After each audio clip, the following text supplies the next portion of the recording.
News bulletin में आपका स्वागत है। आइए जानते हैं बिहार की 30 फटाफट बड़ी खबरों को। पटना के नीट छात्रा दुष्कर्म मामले में एसआईटी ने शंभू गर्ल्स हॉस्टल को सीज कर लिया है। इस पर पप्पू यादव ने उप मुख्यमंत्री सम्राट चौधरी से सवाल किया है कि हॉस्टल पर बुलडोजर कब चलेगा। वहीं इस केस को लेकर मीडिया द्वारा पूछे गए सवालों पर डीजीपी ने चुप्पी साधी है। गोपालगंज में योजनाओं के वोट गिरने के दौरान मुख्यमंत्री नीतीश कुमार ने अशोक चौधरी और छोटू सिंह का सिर आपस में टकराया। इस दौरान उन्होंने विधायक से गुलाब नहीं लिया और वह विजय चौधरी को दिलवा दिया। नितिन नवीन को भाजपा का 12वां राष्ट्रीय अध्यक्ष नियुक्त किया गया है। पीएम मोदी ने उन्हें अपना बॉस बताते हुए खुद को कार्यकर्ता कहा। नितिन नवीन ने इसे एक साधारण कार्यकर्ता के लिए असाधारण सम्मान बताया है। पटना में 1 साल के बच्चे का सिर कटा शव मिला है, जबकि पुलिस अभी धड़ की तलाश कर रही है। स्थानीय ग्रामीणों ने इस घटना के पीछे नरबली की आशंका जताई है। लोक गायिका मैथिली ठाकुर ने प्रेम प्रसंग के मामले में मारपीट के बाद कार्रवाई न होने पर नाराजगी जताई। उन्होंने इस मामले को लेकर संबंधित एसएचओ को जमकर भड़काया। सांसद पप्पू यादव ने धीरेन्द्र शास्त्री पर तंज कसते हुए उन्हें चोर और कथावाचक कहा। उन्होंने कहा कि उनका सनातन से कोई लेना देना नहीं है और एक बाबा ने 300 करोड़ की शादी करवाई है। समस्तीपुर में एक डॉक्टर के सिर में 3 गोलियां मारकर हत्या कर दी गई। मृतक के भाई का आरोप है कि आरोपी ने एक लड़की का अश्लील वीडियो बनाया था, जिसका विरोध करने पर डॉक्टर को गोलियों से भुनवा दिया गया। औरंगाबाद में पड़ोसी ने 11 साल के बच्चे को घर के बाहर से उठाकर उसकी हत्या कर दी। आरोपी ने शव को बोरे में भरकर झाड़ियों में फेंक दिया था। गया से लापता हुई 4 लड़कियां दिल्ली में बरामद की गई हैं। उन्होंने अपने बाल कटवाकर लड़कों का गेटअप ले लिया है। वे अपने माता पिता से अलग होकर रहना चाहती थी। पूर्णिया में 10 साल से चल रहे अवैध संबंध का विरोध करने पर एक पति ने अपनी पत्नी की हत्या कर दी। शव घर से 2 किलोमीटर दूर कब्रिस्तान में एक पेड़ से लटका हुआ मिला। भागलपुर में साइनो पंडित कंपनी के प्रोजेक्ट डायरेक्टर पर एक महिला स्टाफ ने छेड़खानी का आरोप लगाया है। महिला का कहना है कि डायरेक्टर ने तुम हसीन हो, छू ही लिया तो क्या हो गया जैसे शब्दों का प्रयोग किया। बगहा में प्रैक्टिकल परीक्षा में नंबर बढ़ाने के नाम पर छात्रों से पैसे वसूलने का मामला सामने आया है। प्रधान शिक्षक का अवैध उगाही करते हुए वीडियो वायरल होने के बाद जांच शुरू कर दी गई। मुजफ्फरपुर में एक युवक की हत्या कर लाश जलाने के विरोध में परिजनों और ग्रामीणों ने 4 घंटे तक नेशनल हाईवे जाम रखा।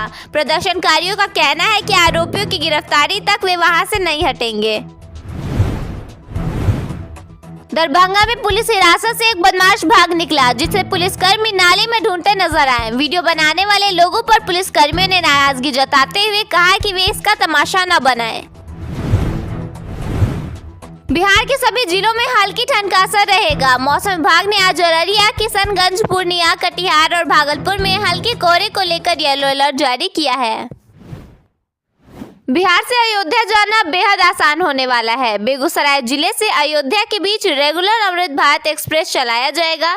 इसकी शुरुआत 30 जनवरी से हो जाएगी। यह ट्रेन हर शुक्रवार को डिब्रूगढ़ से चलेगी और बिहार के अलग अलग रेलवे स्टेशनों जैसे कटिहार स्टेशन, नवगछिया, खगड़िया, बेगूसराय, बरौनी, हाजीपुर, सोनपुर, छपरा होते हुए गोरखपुर 6:50 पर और अयोध्या 10 बजे पहुँच जाएगी। पटना की सड़कों पर अब महिलाओं के लिए सुरक्षा सिर्फ एक दावा नहीं बल्कि रोजमर्रा का अनुभव बनती जा रही है। बिहार राज्य पथ परिवहन निगम के आंकड़ों के अनुसार पिछले 8 महीनों में अब तक 21,000 से अधिक महिला यात्री पिंक बस से यात्रा कर चुकी हैं। खासतौर पर गांधी मैदान से नेहरू पथ के बीच यह सेवा महिलाओं की पहली पसंद बनती जा रही है, जहां हर दिन बड़ी संख्या में यात्री ऑटो को छोड़ पिंक बस का इंतजार करती दिख रही हैं। बिहार के मौसम में अब साफ बदलाव नजर आने लगा है। खास तौर पर दक्षिण बिहार के जिलों पटना, औरंगाबाद और कैमूर में दिन के समय खिली तेज धूप ने संकेत दे दिया है कि ठंड की विदाई शुरू हो चुकी है। हालांकि सुबह और रात की कनकनी अभी तक पूरी तरह खत्म नहीं हुई है। पटना मौसम विज्ञान केंद्र के अनुसार अगले 7 दिनों तक राज्य का मौसम शुष्क बना रहेगा। आने वाले 2 दिनों में सुबह के समय हल्के से मध्य स्तर का कोहरा छाए रहने की संभावना है। इसके साथ ही अगले 2 से 3 दिनों में अधिकतम अधिकतम और न्यूनतम तापमान में 2 से 4 डिग्री सेल्सियस तक की बढ़ोतरी होने के आसार हैं। बनारस से सियालदह के बीच अत्याधुनिक सुविधाओं वाली नई अमृत भारत एक्सप्रेस की नियमित सेवा 23 जनवरी से शुरू हो रही है। यह ट्रेन पटना, डीडीयू और आसनसोल के रास्ते हफ्ते में 3 दिन चलेगी। 18 कोचों वाली यह ट्रेन यात्रियों को कम किराए में तेज और आरामदायक सफर मुहैया कराएगी। केंद्र सरकार ने स्पॉन्सरशिप योजना के तहत एकल परिवार या माता पिता खो चुके बच्चों के लिए मासिक सहायता राशि 4,000 से बढ़ाकर 6,000 रुपए कर दी है। यह बाल संरक्षण कार्यक्रम का हिस्सा है, जिसका उद्देश्य बच्चों को आर्थिक सहयोग देकर उन्हें सुरक्षित पारिवारिक माहौल में रखना और उनकी शिक्षा सुनिश्चित करना है। 18 वर्ष से कम उम्र के पात्र बच्चों को लाभ मिलेगा। सुरक्षा योजना में फर्जी लाभार्थियों के खिलाफ सरकार ने कार्रवाई शुरू कर दी है। नियमों के विरुद्ध योजना का लाभ लेने वाली करीब 7,000 लोगों को नोटिस भेजा गया है। इनमें अधिक जमीन, सरकारी नौकरी या उच्च आय वाले लोग शामिल हैं। अब तक लगभग 300 लोगों ने अपना नाम कटवाने के लिए आवेदन किया है, जबकि जवाब न देने वाले के राशन कार्ड रद्द कर कानूनी कार्रवाई की जाएगी। बिहार की सियासत में 25 जनवरी का दिन बेहद खास माना जा रहा है। इस दिन नेता प्रतिपक्ष तेजस्वी यादव को नई जिम्मेदारी मिल सकती है। उनके पिता लालू प्रसाद खुद ही बड़ी घोषणा कर सकते हैं। ऐसे में पार्टी के पूरे संगठन में बदलाव की संभावना जताई जा रही है।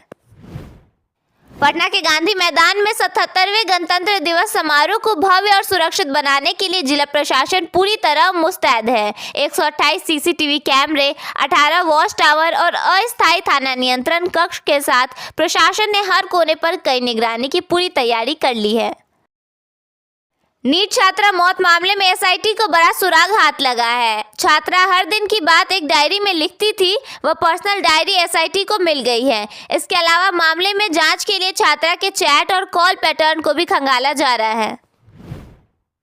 नीट छात्रा की मौत मामले में अब सबसे बड़ा सवाल दोनों मेडिकल रिपोर्टों के विरोधाभास पर खड़ा हो गया है। प्रभात मेमोरियल हॉस्पिटल की रिपोर्ट, जहां दुष्कर्म के स्पष्ट संकेत नहीं दिखाती, वहीं पीएमसीएच की पोस्टमार्टम रिपोर्ट यौन हिंसा की पुष्टि कर रही है। अब सबके जहन में सबसे बड़ा सवाल यही है कि आखिर सच कब सामने आएगा।